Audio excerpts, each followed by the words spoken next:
ఇక ఆఖరి అంశం మాకు వ్యక్తిగతంగా జరిగేది, తెర వెనక సినిమాల్లో అన్య మతస్థులు చేసేది ఒక్క అనుభవం చెప్పి మీకు ముగిస్తాను.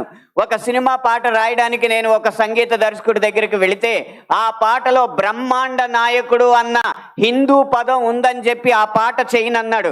నువ్వు ఒక్క హిందూ పదం ఉందని చెప్పి పాట చేయనన్నావు కాబట్టి జీవితాంతం నువ్వు చేసిన ఏ పాటకి నేను రాయనని చెప్పి ప్రతిజ్ఞ చేసి 15 సంవత్సరాలుగా ఆ వ్యక్తికి నేను పాట రాయలేదు.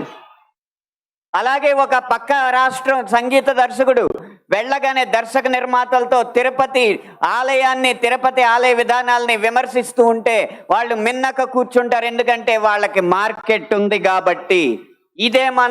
ఇదే మనం గీత గీయాలి కింద. సినిమా అనేది నేను ముందు చెప్పినట్టు వ్యాపారాత్మకమైన కళాత్మకమైన వ్యాపారం కాబట్టి ఆ వ్యాపారాన్ని సినిమాకి లేకుండా చెయ్యాలంటే హిందూ ధర్మంపై దాడి చేసే సినిమాలని ప్రభుత్వం బహిష్కరించకంటే ముందు మనం తిరస్కరించాలి. బహిష్కరణ కంటే తిరస్కరణే గొప్ప మార్గం. ముందు మనం తిరస్కరిద్దాం. వాటికి వ్యాపారం రాదు, డబ్బులు రావు. డబ్బులు రాకపోతే ఏ నిర్మాత వచ్చి హిందూ ధర్మాన్ని హననం చేసే సినిమా తీస్తాడో మనం చూద్దాం.